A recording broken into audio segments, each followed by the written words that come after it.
What is up? This is the Leafs Convo podcast, heard on YouTube and wherever you get and enjoy your favorite podcasts. I'm your host, Norman James in London, Ontario, joined as always by my podcast partner in crime, the one, the only, Michael Piaggello in Cheektowaga, New York. Michael, it is September 8, 2019. The rookie tournament's going on in Traverse City. Jake Gardiner has finally found an NHL home. How are you doing this morning? Good morning, Norman. I'm doing well. I did not make the trek, the 7.5 hour trek to Traverse City, but thankfully was able to watch both games on Fox Sports Go. I'll give them a plug because I'm appreciative that they saved me the trip and the money that I'd have to spend on a hotel. And I was watching basically two rookie games at the same time, watching the Leafs on my computer and watching the Sabres and Bruins and Pittsburgh and New Jersey's rookies playing in Buffalo. So I got my full of a lot of rookie hockey, and we'll talk about that in a little bit. But the Jake Gardiner thing, I think, is a bit interesting.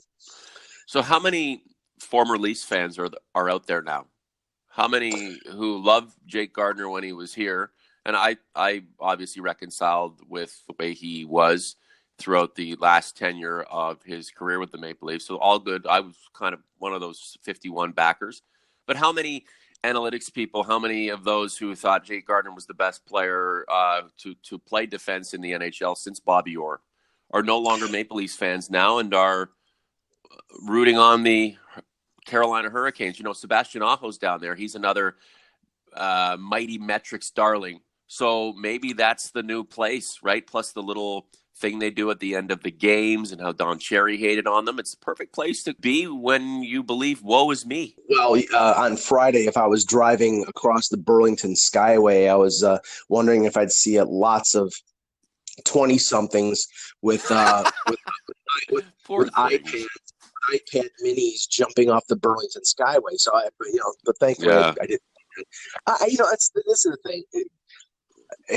We knew the fact that Gardner didn't sign all this time now is sort of, people are ignoring it. I think it was a sign that there were skeptics in the league regarding his abilities. Now, he got a lot of talent. He's a really good skater. He's offensively, I think, pretty gifted. He can rush the puck.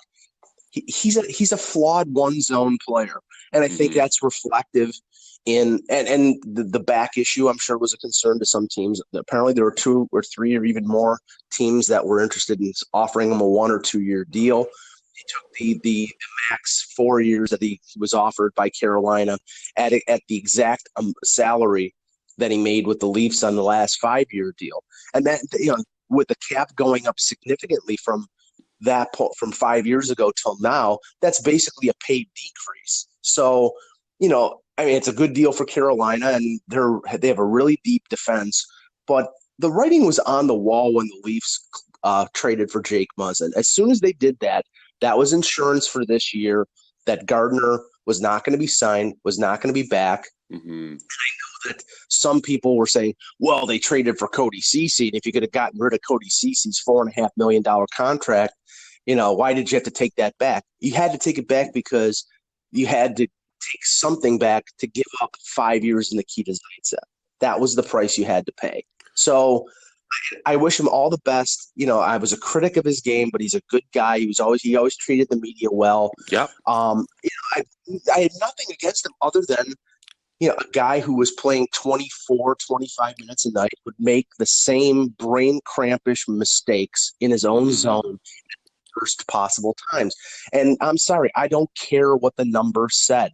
You see it with your own eyes. If he's -5 in Game 7 2 years ago, and then last season was pretty bad in Game 7 in Boston, that gives you an indication of the type of defenseman that Jake Gardiner is. Yeah, it doesn't matter, Mike. It doesn't matter what the fans want. It matters what the Maple Leafs want and what they need. Had Jake Gardiner been a part of their plans seriously, he would have been signed up already. Had he been a part of any team's plans seriously, he would have been signed up after July 1st, almost immediately after. Carolina probably got a pretty good deal in bringing him in at this point, but I don't think he was their first choice. And Again, we're not knocking the guy. It's just real. This is just the truth. This is who he is. Jake Gardner's he's a solid player. He's a fun player. He's got a lot of attributes that can pull fans and hockey people out of their seats from time to time. But he also has fans and hockey people, banging their heads against the wall. I'm always interested in what you can do next. How do you progress from where you are? So what? You've got great numbers in certain circumstances when dissected, through the narrow eye of metrics and how we measure, a player's value. But what's next for you? How do you take your new team to the next level? Carolina had a couple of rounds in the playoffs. They've got some fun young players. It's an interesting place. What are you going to do to elevate that team, Jake? Because you're not a kid anymore. You're a veteran. Good luck to you. Maybe there are a couple of Leafs fans who are in the process of burning their Leafs jerseys, and will join Hurricanes Nation. All the power to them. One further note on this. It's like right now, as things stand, as they enter training camp, Jake Gardner is going to be on the bottom pairing with Carolina. Now, they may trade Justin Falk.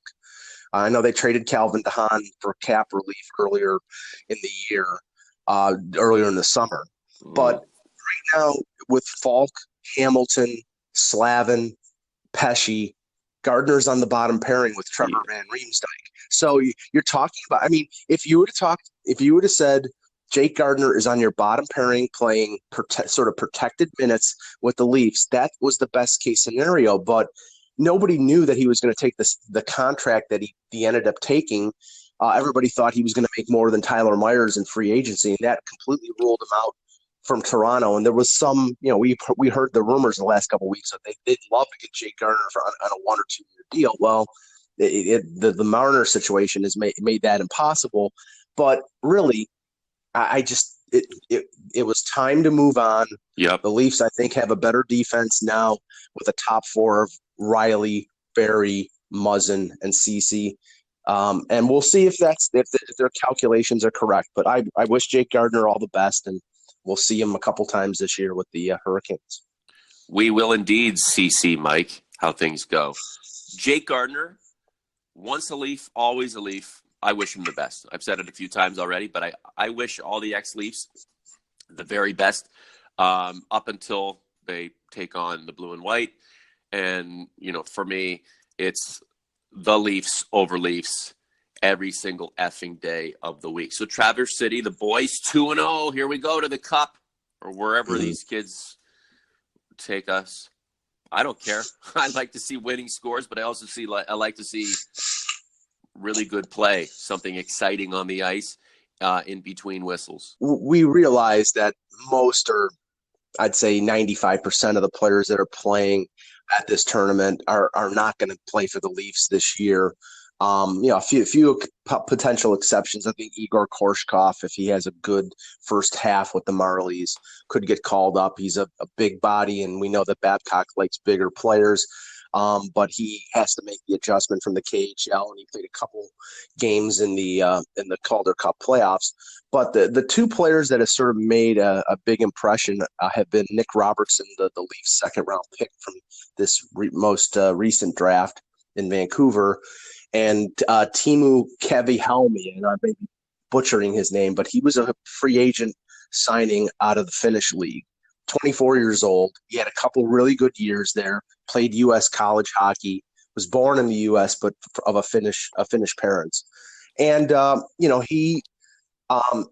I think he's in the mix with that group of potential bottom pairing guys, like Marinson and Justin Hall and Ben Harper and Jordan Schmaltz. They're all going to get a lot of work during the preseason, sort of being mixed in and mixed out to be on that bottom pairing for, I'd say, at least a couple months while Travis Dermott is getting back up to speed. But, Robertson is not going to play for the Leafs this year, no matter how well he does in training camp, but it's encouraging that he played really well for Team USA at the summer showcase in Plymouth earlier this summer, and now has 3 goals in 2 games for the Leaf rookies at this tournament. So I mean, that's very encouraging. He's a high skill player. And another kid that had a couple goals yesterday was Justin Brazeau, a big winger who I think is challenged in terms of his skating, but has all the tools. He scored a ton of goals with North Bay last year, and I think he's sort of a project. They signed him to an AHL contract, and I'm sure that Barb Underhill will be working with him to improve his skating. And if he can improve to be an average speed player, he's got the physical ability to be somebody who could probably play in the NHL, but that's going to be a couple years down the road. But there are encouraging signs and some players that really, I think, could be on the Leafs' radar, but probably not this year. The view from here, Mike, isn't of hope, but of interest, because these players will be accessories and add-ons to what should continue to be a dynamic core for years to come. Yeah, I mean, see, this is the thing. It's like, and I've been going to rookie tournaments since 2010. You were always looking as a observer of the Leafs for players that would be core players when they drafted Nylander, when they drafted Marner, Morgan Rielly, Kadri, et cetera, et cetera. Now you're at the point where the team's core is established. You know, you've got Tavares, you've got Matthews, Marner when he gets signed, Nylander, Rielly, et cetera. Now you're looking for those add-on supplemental players to help that core group.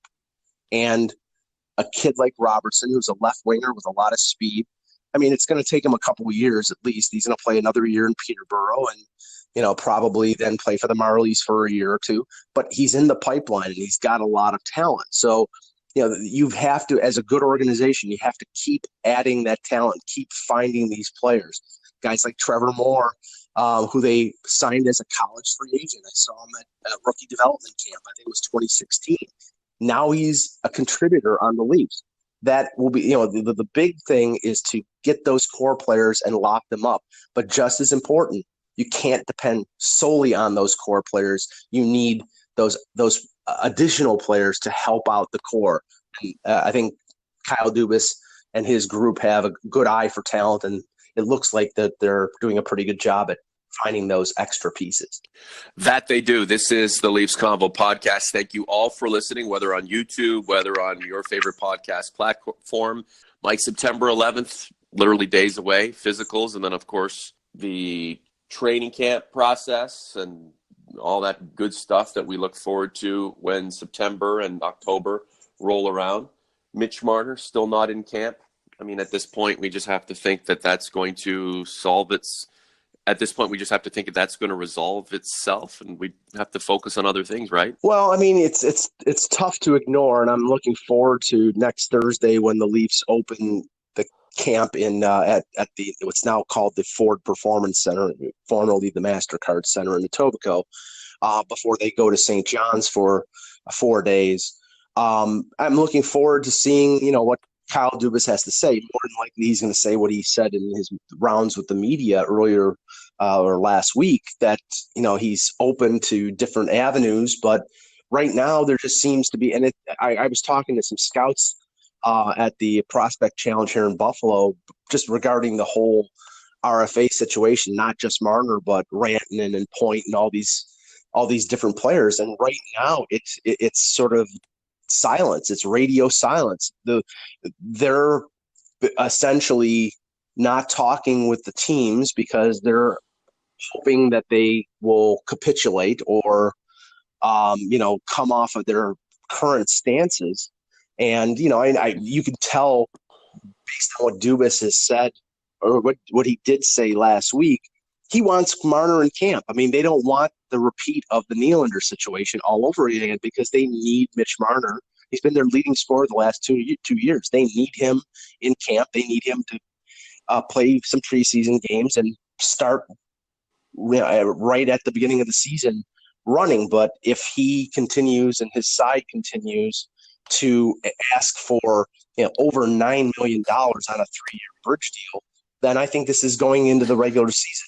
We'll see. Ford Performance Center. I like it because Ford Performance essentially sums up all of Ford's performance cars.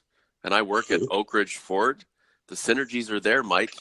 And I'm thinking ahead Yeah, a little plug. And I hope I'm doing many more plugs, but I certainly like it. Any last words, my friend? Not just after I know it's funny. I talked to a lot of people, and I was like, yeah, yesterday, and I was like, it's great to be back in the rink. And a lot of them says, well, I could have done with a couple more weeks of summer. I'm a hockey lifer. The summer to me is sort of dreadful. I can't wait till September. I can't wait till hockey starts the first week of October. You know what, Mike? I can't wait until the next time we collab for Leafs Combo podcast, and it will be soon. Sounds good.